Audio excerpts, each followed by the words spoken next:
Hey YouTube, it's EvanMagician34, and I've got your top 5 plus a couple of honorable mentions for Labyrinth of Nightmare. Starting off this countdown, honorable mention, sort of like Invisible's 7th place, is Mage Power.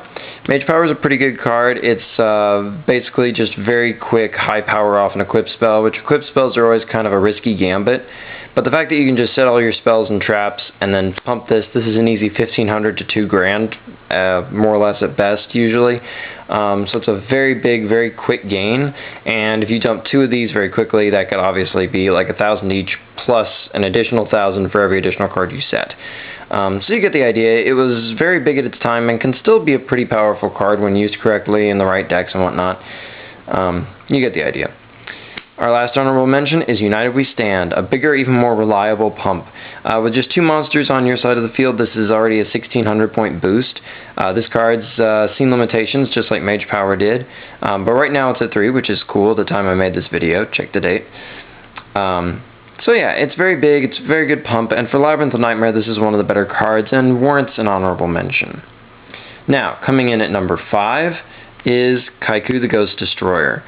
This guy is still very playable even today. 4-star 1800 is solid, and anytime he deals damage to your opponent, he can fry 2 monsters out of their grave, which is pretty good. Double Kaikuing, and a lot of decks don't like the power to just threaten and threaten again and again. And he also cuts off a lot of effects by preventing your opponent from removing things in graves from play. So it protects your grave and simultaneously keeps them from removing things in their grave to power up cards like, say, Chaos Sorcerer, for example. So he's still, even today, a good side deck card, which is pretty impressive for how long this guy's been around. So he definitely earns his spot as number 5. Number 4, believe it or not, is Fairy Box. It's a card that a lot of people may not even know what it does. It's a continuous trap that basically forces your opponent, anytime he comes after your monsters, like when they attack you, they have a coin toss chance of their monster's attack dropping to 0. Now note, it doesn't negate the attack, it just turns their attack to 0.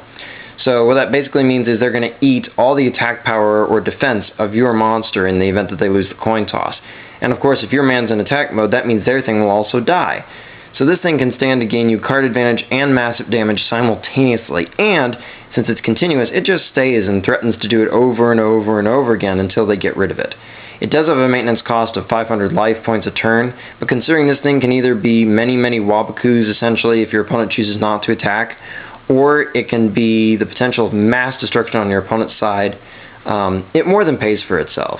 And while it hasn't necessarily seen a lot of use in recent history, does not mean that it's not a powerful card.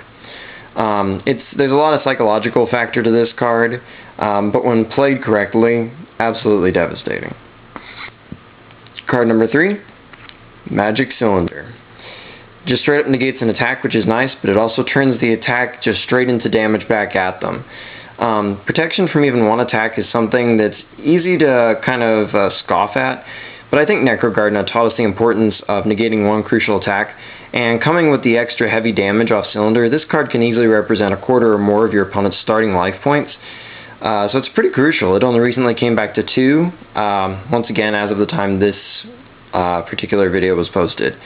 Very powerful, actually, one of the better cards in the set. But a whole other league for card number 2, Torrential Tribute, which is a world above Magic Cylinder. Just whenever your opponent or anybody summons a monster, pretty much in any way, you can just destroy everything on the field. It's a trap speed dark hole, and that's hard to compete with. When timed correctly, it can screw up even the best laid plans for your opponent. It has endured as one of the most powerful trap cards there is, and it's good in almost every format. And in terms of limitations, it's been limited, but banning is something this card is foreign to. So, anyway. Then again, card number 1 from Labyrinth of Nightmare. This card has definitely been banned for a while and probably shouldn't ever come back. One of the best cards ever printed, not the best, but the best card in this set anyway. Card of Safe Return, without a doubt. This continuous spell just simply says, anytime a monster is special summoned to the field from your grave, you just draw a card straight up. And that's if you want. It's a can. You don't even have to, which is even better. It gives you that flexibility. But obviously this creates a lot of abusive combos with things that come out of your grave, and certain decks like zombies or what have you can very easily abuse it even harder.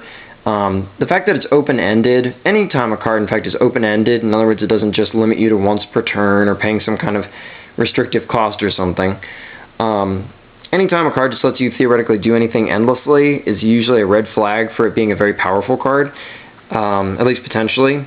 Cards like, say, Fishborg Blaster are open-ended, Card of Safe Return is open-ended, and things like that just give you a lot of abusive combo potential, and that's what makes this card number 1 in Labyrinth of Nightmare.